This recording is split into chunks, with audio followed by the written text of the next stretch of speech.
Hello, hello, welcome back to Spellbound. I'm BJ the Book Witch, and this is my February wrap-up.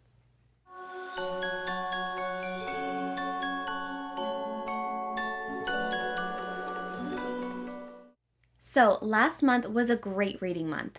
Last month I read 18 books and had a total page count of 5,830 pages, averaging about 208 pages per day. And my average rating was 3.8 stars. So that's a great month. It's also a highly rated month for me. And that's actually because the best books that I read last month, like almost all my 5 stars, were books that I was reading specifically for Black History Month. And they were so good, and I have so much to say that I'm actually going to be making a whole separate video just about those books. So this video, this monthly wrap up, is just going to be a sampling of 6 of the more interesting titles that I have selected from different genres to just kind of show a variety of books that I read last month. So let's get started. First, Love on the Brain by Ali Hazelwood. This is a contemporary rom-com about a girl who is a rocket scientist for NASA and goes to co-lead a project to help redesign space helmets for NASA, and there she endures a lot of workplace sexism. I rated this 2 stars. What I like about Hazelwood is that she consistently portrays women in STEM and is very upfront about all of the chronic and consistent sexism and workplace abuse that goes along with women in STEM.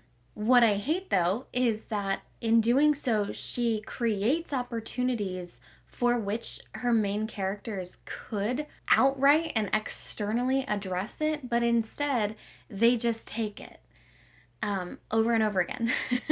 And it's really gross to read, actually, to read these incredibly brilliant women and main characters who just have no agency whatsoever. We have access to a pretty funny consistent narration on behalf of these main characters as she's experiencing in real time workplace sexism, and she's just describing it like, oh great, well here I am, talking to another prick at work. I guess I just need to make my voice smaller and a little bit more customer service oriented and talk to him like he's a toddler. And that's not it, sis. That's not how we do it. So far, out of the 2 Hazelwood books that I've read, in which these brilliant scientists and like incredibly powerhouse characters just never stand up for themselves, in this one she never speaks up, speaks over, or outright addresses the misogyny that is rampant around her. It's just sort of internalized and taken as standard. You might be thinking like, well, why does Hazelwood even bring it up if it's just going to be a non-issue? It's not a non-issue. Hazelwood creates these environments, which are pretty realistic if you're going to be true to the experience of a woman in STEM, but she does it so that the male love interest can come in and with 2 words, shut it down. And with 2 words, he'll say, we're changing. And then everyone in the room will be like, oh, okay, because the male said to change it. Now we're going to do that. And so okay, that may also be true to the real experience of a woman in STEM. However, where it becomes a red flag is that when he does that, when the male love interest does that, the main character, hearts in her eyes, swooning, absolute dizzy over her attraction to this man. And that's like a problem. That's where it goes from like annoying to problematic. The fact that the love interest is not also contributing and participating in workplace sexist abuse is not a positive or attractive quality. It is a neutral quality. A man does not become more attractive simply because he doesn't also demean women, especially his co-lead and project on this NASA project. She is his equal, and yet no one else in the entire environment treats her that way except for him. And so that's what makes him exceptional. That's disgusting. That's not the standard. That's not how women are showing up in the workforce. So far this is 2 of Hazelwood's books that have done that, and it's just really, really given me the ick. But the final nail in the coffin, or the final nails, I guess, were about the descriptions of the main character and how badly the author wanted us to know that she was small, especially in comparison to the love interest who was big. in all the ways that that means. So he is just described constantly as just synonym for large, and she is described constantly as synonym for petite. And like whatever, that's like common, especially in romances.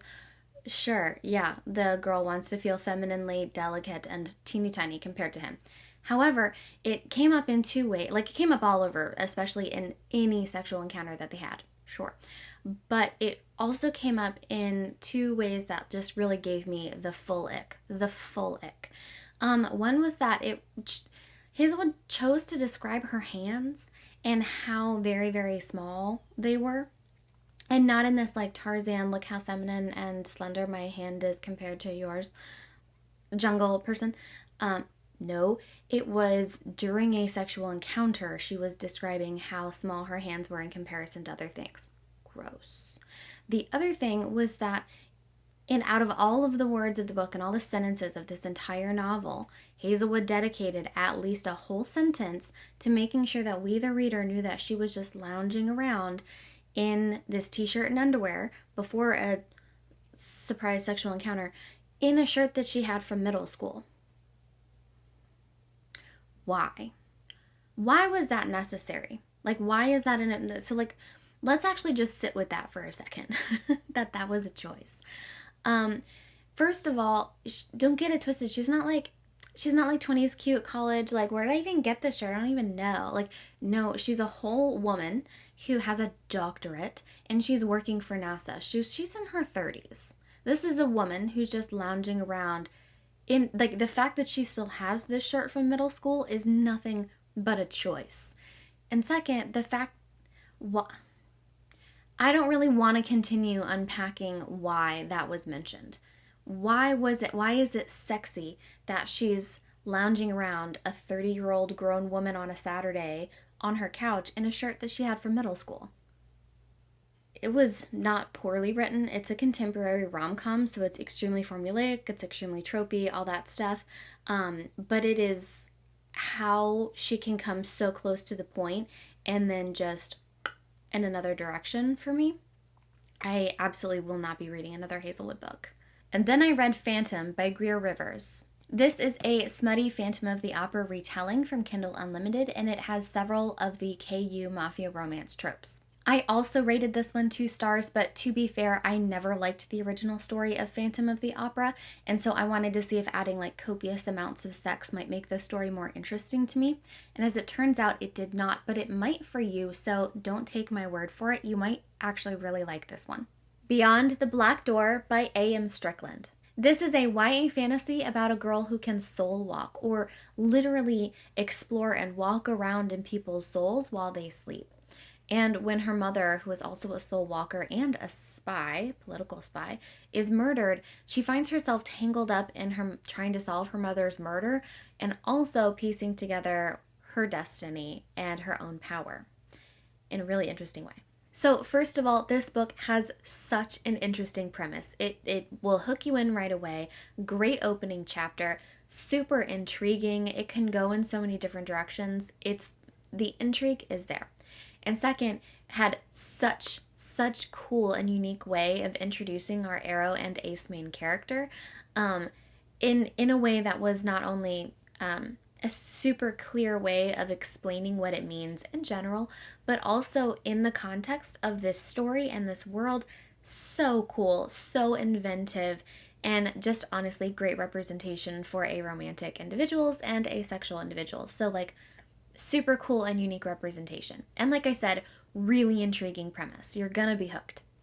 But I wanted this book to be more exciting because personally, what I like, especially from my YA fantasy, is I really like it when plots are action-oriented and they do have kind of potentially more violence to them.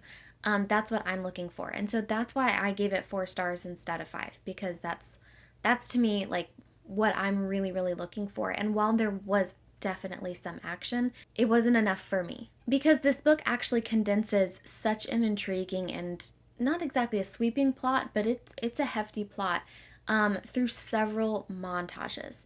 And so I personally would have loved to see some of those key scenes from the montages like in real time. And I think in doing so, it would have served two purposes. A, it would have given me that action and that stake raising at like the lowest, most base of Maslow's hierarchy of needs. Like, is her safety in jeopardy in this moment, and how does she react and respond to it? That's what I'm looking for. But also, it would have helped us connect a little bit more emotionally to our main character in real time and see her reactions and how that affects her emotional state in real time outside the narration in summary from inside her head. Because she's the narrator of the story, so when we have a montage, we're hearing about the montage from her perspective, which is fine. Like, she's not an unreliable narrator, but but what was that like for you in that moment, and how are you feeling about that? That's something that I was looking for a little bit more. But this plot is condensed in those ways through montage. So that's to me what I meant by I wanted it to be a little bit more exciting. But overall, an incredibly interesting book. So if you're down with a fantasy that's like a little bit more cerebral than it is violent, then this book is definitely for you, and I highly recommend it. The Romanov Sisters, The Lost Lives of the Daughters of Nicholas and Alexandra by Helen Rapport. This is a nonfiction, obviously, historical account of the Romanov sisters. And this book is not the right book for someone who does not enjoy history. So yes, while I did mention last month that I was really interested in reading more books that painted more nuance to the characters of the Romanov family, I didn't mean that I wanted to read minutia. And this book has every detail down to the type of stitching on the pillows in their summer townhome. And while this was a super, super well-researched book, I couldn't find enough of the through line of the author's positioning of this book in order to make it worth all of the trivia that you have to get through in order to get there. So that's why I rated it 4 stars. It is a great book. It's super thick. It's a commitment, is what it is. It's a pledge. It's just a great book, I think, for another type of reader. What Witches Wear by Andrea Stein. This is a children's book written in verse about all the colors that witches wear. So there is a scientist witch in white in her lab coat. There is a ballerina witch in pink in her tutu. There's a librarian witch in her purple cardigan, and an activist witch in red, a gardener witch in green, and it's just a very cute, a postal carrier witch in blue. So it's just a really cute way of obviously the colors of the rainbow, but also showing that power can look in all these different ways and that people can show up in many, many different ways. It's super cute, 5 stars. And finally, Nevertell by Katharine Orton. This is a middle grade fantasy novel about a young girl who escapes a Soviet prison camp and is sent to search for her missing grandmother, who may or may not be connected to a shadow hunter who controls an army of wolf spirits, or spirit wolves. I rated this 4 stars. Overall, this was a really fun, icy adventure with really high stakes, obviously, but with sprinkles of real history throughout. And the incorporation of Russian folklore and fairy tales, the character of Baba Yaga, who's like a personal favorite of mine, and the fae-like ambiguity of morality was just really, really well done in this book. Unfortunately, though, moments of character development and some of the main characters did come at the expense of the plot, in moments that felt jarring or unrealistic. So sometimes a character would just suddenly have a change of heart and in order to move the plot along, and it just felt a little cheap when that happened, and it felt too easy based on the patterns of behavior of these characters up until that point, and that happened a couple of times. This book really highlights the nature of humanity and the fact that people can't really be given good or bad labels, but that they are more defined by the choices that they make over time in a pattern. It was a great book, and I do highly recommend it. So there you go. Those were some of my February reads. Please let me know down below what you thought of the books that I talked about, if you've read any of them, if you like them, if you dislike them. I would love to know. But I'd also like to know what you picked up in February. So yeah, what have you been reading for the past few weeks? I would love to hear from you. And then if you liked this video, give it a thumbs up. And if you loved it, hit subscribe. And of course, there's always Instagram. But take care, and as always, happy reading.